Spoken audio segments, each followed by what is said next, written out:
Hello everyone, welcome to the competition cruise. मेरा नाम है सौरभ और आज के एडिटोरियल सेशन में आप सबका स्वागत है। मैं इस चैनल पर प्रतिदिन भारत के सबसे प्रोमिनेंट न्यूज़पेपर द हिंदू के एडिटोरियल्स लेकर आता हूँ। मेरी कोशिश रहती है कि इंग्लिश की बेहतर समझ के साथ साथ करंट टॉपिक की जानकारी आप सभी को उपलब्ध कराई जाए। तो चलिए शुरू करते हैं आज का एडिटोरियल सेशन। सेशन की शुरुआत में हम लोग एक मोटिवेशनल कोट लेते हैं। मैट ओग्रेडी ने कहा है, if you want success you have to start acting, feeling and being successful. मतलब ये हुआ कि सफलता अगर आप चाहते हैं तो सफल होने से पहले आपको एक सफल व्यक्ति की तरह काम करना होगा, आपको फील करना होगा, आपको अपने अंदर विश्वास भरना होगा और आपको उसी हिसाब से अपने आप को झोंकना होगा ताकि आप सक्सेसफुल हो जाएं। आइए शुरू करते हैं आज का editorial session. The big fight on battleground, Uttar Pradesh. हम सभी जानते हैं कि लोकसभा चुनाव हमारे देश में चल रहे हैं। ये एडिटोरियल उसी परिप्रेक्ष्य में है, उसी बैकग्राउंड में है। उत्तर प्रदेश जहाँ पे कि भारत की सबसे अधिक लोकसभा की सीट्स हैं, कुल 80 सीट्स हैं वहाँ पे लोकसभा की। तो ये एडिटोरियल उस बैटल ग्राउंड यानी उस युद्ध क्षेत्र पे आधारित है। With 80 Lok Sabha seats, Uttar Pradesh is critical in all political calculations and more so for the Bharatiya Janata Party, which on its own won 71 seats from the state in 2014 and 62 in 2019. कुल 80 Lok Sabha seats होने की वजह से उत्तर प्रदेश बहुत ही क्रिटिकल है, बहुत ही महत्वपूर्ण है सभी पॉलिटिकल कैलकुलेशंस में। किसी भी तरह से पॉलिटिकली अगर कैलकुलेट किया जाए, पॉलिटिकली अगर देखा जाए तो ये अत्यंत महत्वपूर्ण है। एंड मोर सो फॉर यानी और अधिक महत्वपूर्ण है भारतीय जनता पार्टी के लिए, जिन्होंने विच ऑन इट्स ऑन जिन्होंने अपने आप से अपने दम पे 71 सीट्स जीती थी 2014 के इलेक्शंस में और 62 सीट्स जीती थी आउट ऑफ 80 2019 के इलेक्शंस में, पिछले लोकसभा चुनाव में। आइए आगे बढ़ते हैं। Fronts led by the BJP and the Samajwadi Party are the principal poles in the elections spread over all 7 phases. The Bahujan Samaj Party, led by 4-time UP Chief Minister Mayawati, is going solo even as it battles decline.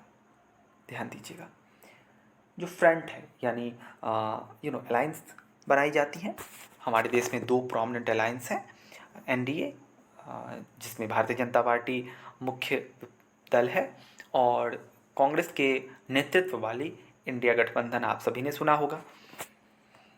तो जो मोर्चे हैं, जो fronts हैं, fronts use होता है 2 या 3 पार्टियों का जब ग्रुप रहता है उसके लिए। ओके, तो जो फ्रंट है जो कि बीजेपी और समाजवादी पार्टी के द्वारा लीड किया जा रहा है, एक तरफ बीजेपी है और दूसरी तरफ समाजवादी पार्टी है। आर द प्रिंसिपल पोल्स, 2 मुख्य ध्रुव हैं, दोनों तरफ विपक्षी हैं, दोनों एक दूसरे के। In the election spread over all 7 phases. हमारे देश में ये जो इलेक्शन हो रहे हैं अभी के, वो 7 फेजेस में है, 7 चरण में है, 7 अलग अलग समय में वोटिंग होगी, इसका अर्थ है। तो इनके दोनों बीजेपी और समाजवादी पार्टी मुख्य विपक्षी दल हैं, एक दूसरे के मुख्य विरोधी हैं। The Bahujan Samaj party led bye 4-time UP chief minister Mayawati, Mayawati जो बहुजन समाज पार्टी की अध्यक्षा हैं और 4 बार यूपी के मुख्यमंत्री रह चुकी हैं, वो अकेले लड़ रही हैं।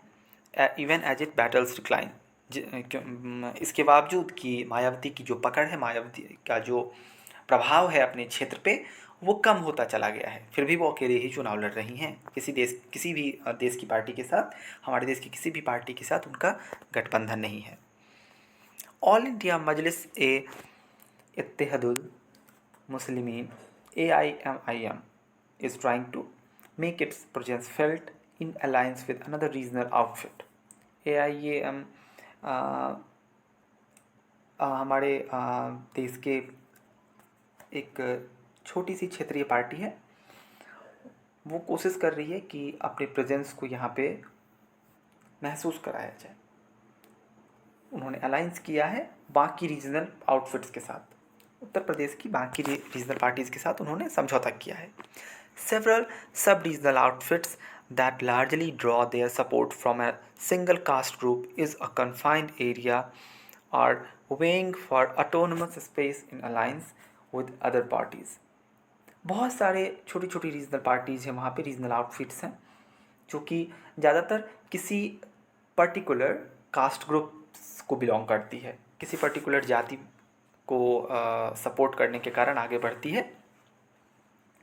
वो अपने कॉन्फाइंड एरिया में, अपने छोटे से क्षेत्र में जहाँ पे उनकी पकड़ है, उसको बढ़ाने की कोशिश कर रहे हैं अलायंस के द्वारा। बाकी बड़ी पार्टियों के साथ वो अलायंस करके अपने क्षेत्र को बढ़ाने की कोशिश कर रही है। The BJP lead national democratic alliance NDA got a shot in the arm with the induction of राष्ट्रीय Lokdal which commands a considerable following among the agrarian Jat community in western UP। ध्यान दीजिएगा, एनडीए ने एक शॉट इन द आर्म यानी एक बहुत महत्वपूर्ण पकड़ हासिल की है, बहुत बड़ी लड़ाई जीती जब उन्होंने राष्ट्रीय लोकदल, अजीत सिंह की पार्टी है ये, चौधरी चरण सिंह के पुत्र की, तो राष्ट्रीय लोकदल के इंडक्शन के साथ राष्ट्रीय लोकदल शामिल हो गया है एनडीए में।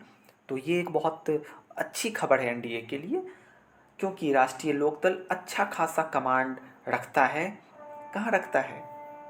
एग्रेरियन यानी कृषि बहुल जाट कम्युनिटी में, जो वेस्टर्न यूपी की तरफ है, ठीक है। That had been agitated against centre's farm law. और जाट कम्युनिटी, जब कृषि आंदोलन अभी हमारे देश में चल रहा था, हमने सुना होगा, आप सभी ने सुना होगा कि करीब 2 महीने पहले जाट कम्युनिटी के नेतृत्व में, जाट कम्युनिटी के बहुत सारे नेता थे जिनके नेतृत्व में पूरे देश के किसान दिल्ली के सीमाओं पर एकत्रित हुए थे फार्म लॉज के अगेंस्ट, ठीक है। और साथ ही साथ एमएसपी की मांग को लेकर, एमएसपी आप जानते होंगे, एमएसपी का अर्थ होता है मिनिमम सपोर्ट प्राइस, ओके। चलिए वापस मुद्दे पे आते हैं। तो सेंटर के फार्म लॉज के अगेंस्ट में एजिटेशन चल रही थी, विरोध, एजिटेशन का मतलब विरोध चल रहा था। इस कारण से जब जाट कम्युनिटी के ये लीडर राष्ट्रीय लोकदल में शामिल हुआ, तो ये एक बूस्ट करने की खबर है एनडीए के लिए, okay. The Apna Dal Sonelal led by Anupriya Patel, Suheldev Bharatiya Samaj party led by Om Prakash Rajbhar and Nirbal Indian Shoshit Hamara Aam Dal, Nishad party of Sanjay Nishad are other platform that enables the BJP's outreach to specific subaltern। देखिए, अपना दल जो अनुप्रिया पटेल के द्वारा लीड किया जाता है, SBSP जो ओम प्रकाश राजभर के द्वारा लीड किया जाता है, निषाद पार्टी जो संजय निषाद के द्वारा लीड किया जाता है, ये सारी पार्टियों ने बीजेपी के आउटरीच को बढ़ाने में मदद की है, अनेबल किया है कि बीजेपी का आउटरीच और बढ़ेगा स्पेसिफिक क्षेत्रों में, ठीक है। आइए, the broader rainbow coalition that the SP formed with multiple sub-regional parties in the 2022 assembly polls is missing this time, and 2 of its former allies, the SBSP and the RLD, have crossed over to the NDA। अगर बड़े परिप्रेक्ष्य में देखें, broader view में हम लोग देखें, तो ये जो कोalition है, ये जो समझौता हो रहा है, संगठन हो रहा है, अलायंस हो रहा है एसपी के द्वारा, वो बहुत सारे सब रीजनल पार्टीज़ के साथ 2022 के इलेक्शन में उतरे थे। 2022 में जब असेंबली इलेक्शन हुए थे, विधानसभा चुनाव, ओके, वो इस बार मिसिंग है। उस तरह का गठबंधन, उस तरह का जो ग्रुपिंग है, वो इस बार समाजवादी पार्टी एसपी नहीं कर पाई, अखिलेश यादव की party. And 2 of its farmer allies, और पहले किसके 2 सहयोगी, एलाई का मतलब होता है सहयोगी, जो एसबीएसपी था और राष्ट्रीय लोकदल थे, have crossed over to the NDA. उन्होंने उनका साथ छोड़ के एनडीए को, बीजेपी का साथ थाम लिया है। आइए आगे बढ़ते हैं। One faction of the Apna दल is in alliance with the AIM-IM। अब अपना दल तो एनडीए में शामिल है, बीजेपी के साथ है, अभी हमने ऊपर में पढ़ा, लेकिन उसका एक हिस्सा AIM-IM के साथ भी समझौते में है, अलायंस में है। This front and the SP Congress axis are both pivoting around a social coalition of backwards, Dalits, and Muslims to counter the Hindutva consolidation against the BJP. But similar efforts in the recent past have been largely ineffective. ध्यान दीजिएगा, राजनीति की समझ आप में इससे विकसित होगी। समझिए कि किस आधार पे चुनाव लड़े जाते हैं। ये जो फ्रंट है यानी अपना दल और AIMIM के बीच का, साथ ही साथ SP कांग्रेस यानी समाजवादी पार्टी और कांग्रेस के एक्सेस का, समाजवादी पार्टी और कांग्रेस के नेतृत्व में जो अलायंस है, ये दोनों रास्ता दिखा रहे हैं, पाइवोट कर रहे हैं, आगे बढ़ रहे हैं सोशल कोएलिशन के आधार पे, सामाजिक समझौते के आधार पे। वो सामाजिक समझौता जो बैकवर्ड्स, दलित्स और मुस्लिम्स के द्वारा हो रहा है, ठीक है, मुस्लिम्स के आधार पे कर रहे हैं, ठीक है। यानी ये जो SP कांग्रेस अलायंस है वो बैकवर्ड्स यानी पिछड़े तबके के लोगों के लिए, दलित्स के लिए, मुस्लिमों के लिए यानी अल्पसंख्यक के लिए योजनाएं लेकर आना चाहते हैं, उनकी स्थिति में सुधार करना चाहते हैं। और वो लड़ रहे हैं BJP के अगेंस्ट। किस मुद्दे पे? हिंदुत्व कंसोलिडेशन के अगेंस्ट, हिंदुत्व की विचारधारा के against. But similar efforts in the recent past have been largely ineffective. ध्यान दीजिएगा, लेकिन ये जो समान एफर्ट्स थे यानी पिछले कुछ समय में 19 के चुनाव में या 22 के चुनाव में जब इसी आधार पर चुनाव हुए कि एक तरफ हिंदुत्व की विचारधारा थी और दूसरी तरफ बैकवर्ड्स, दलित और मुस्लिम्स को बूस्ट करने की विचारधारा थी, तो ये नॉर्मली इस लड़ाई में हिंदुत्व कंसोलिडेशन जीत के सामने आया, ऐसा इस एडिटोरियल में कहा गया है। Recent past have been largely ineffective, और जो बैकवर्ड दलित एंड मुस्लिम्स को आगे बढ़ाने का सोशल कोएलिशन था, जो सामाजिक कोएलिशन, सामाजिक संगठन का जो भाव था, वो नॉर्मली इनएफेक्टिव रहा, वो असरकारक नहीं रहा।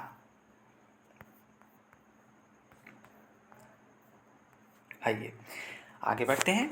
The BJP is staring at a dead end, and its leader joining other parties and its social base massively eroded. BSP यानी बहुजन समाज पार्टी, मायावती की पार्टी, एक अंत की तरफ बढ़ती जा रही है। स्टेयरिंग का मतलब वो आगे बढ़ रही है अंत की तरफ, डेड एंड की तरफ, जिसके आगे कोई रास्ता नहीं होगा। डेड एंड का मतलब होता है जिसके आगे रास्ता खत्म हो जाए, okay. And it's leaders joining other parties, उसके जो लीडर्स हैं वो दूसरी पार्टीज़ को ज्वाइन कर रहे हैं। And it's social base massively eroded, इनका जो सोशल बेस रहा है मायावती या BSP का, वो पर्टिकुलरली दलित कम्युनिटी रही है। जो हम हिंदू समाज के पिछड़े तबके होते हैं वो रहे हैं। लेकिन वो सोशल बेस जो था, वो जो सामाजिक आधार था जहाँ से सबसे ज़्यादा वोट्स मिलते थे BSP को, वो मैसिवली बड़े पैमाने पे ख़त्म हो गया है। Despite the consolidation that the BJP has achieved in the last decade, the UP politics remains fragmented along caste, religious and regional fault lines. Despite का मतलब होता है इसके बावजूद कि BJP ने कंसोलिडेशन प्राप्त की है, काफ़ी मजबूती प्राप्त की है। किस चीज़ में? इलेक्शंस में, लास्ट डिकेड में, पिछले 10 सालों से, 2014 के चुनाव से वहाँ लगातार यूपी में बहुत मजबूती हासिल की है BJP ने। UP politics remains fragmented along caste, religious and regional fault line. लेकिन यूपी की जो राजनीति है वो काफ़ी बिखरी रही है कास्ट्स के ऊपर, धर्म के ऊपर और क्षेत्रीय बिंदुओं के ऊपर, फॉल्ट लाइन, झूठे लाइन्स के ऊपर, झूठे बिंदुओं के ऊपर। आगे बढ़ते हैं।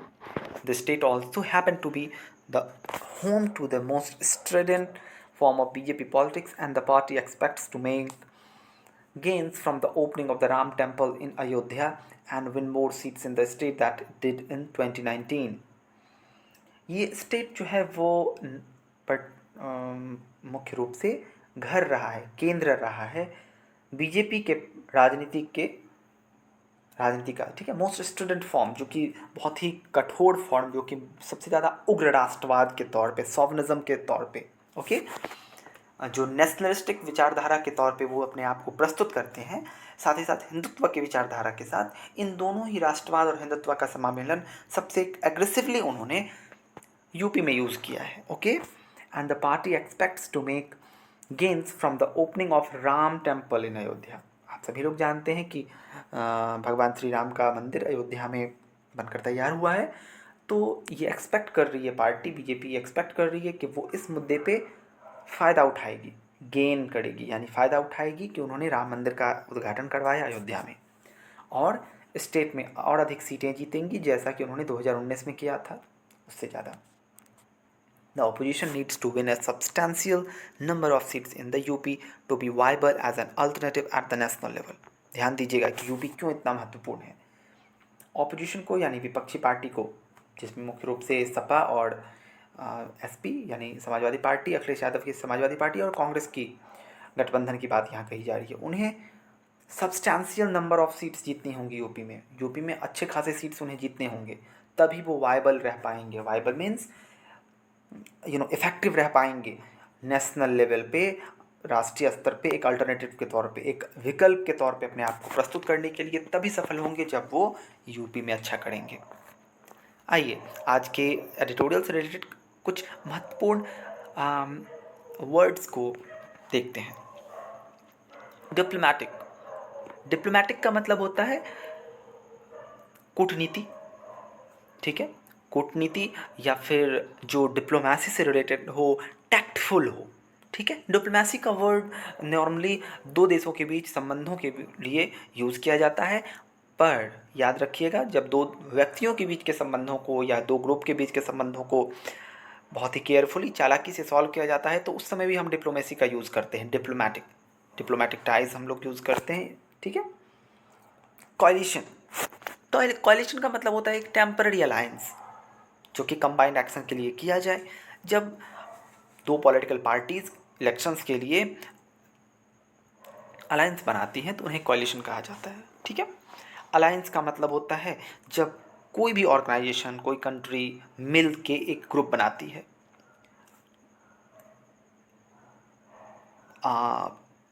ये इंटरनेशनल लेवल्स पे बहुत सारे अलायंस होते हैं, जैसे सोलर अलायंस फॉर एग्जांपल, आप सभी जानते होंगे भारत के नेतृत्व में इंटरनेशनल सोलर अलायंस का गठन हुआ था। एजिटेटेड, फीलिंग और अपीयरिंग ट्रबल्ड और नर्वस, जब विरोध का स्वर उत्पन्न होता है, जब परेशानी उत्पन्न होती है दो संगठनों के बीच में या एक व्यक्ति के द्वारा दूसरे के विरुद्ध, उसे एजिटेटेड कहा जाता है। झुंझलाहट के लिए भी एजिटेशन यूज़ होता है, जब कोई झुंझलाहट में रहता है, फ्रस्ट्रेटेड होता है, ओके। और एग्रेरियन का मतलब होता है कल्टिवेशन से रिलेटेड, विच मीन्स खेती से रिलेटेड, ठीक है। आशा करता हूँ आपको ये एडिटोरियल पसंद आया होगा। इस एडिटोरियल को सुधार के लिए आप सबके अंदर कोई विचार अगर साझा करना चाहें तो प्लीज़ कमेंट करिए। हमारे चैनल को लाइक, शेयर और सब्सक्राइब कीजिए। Thank you so much.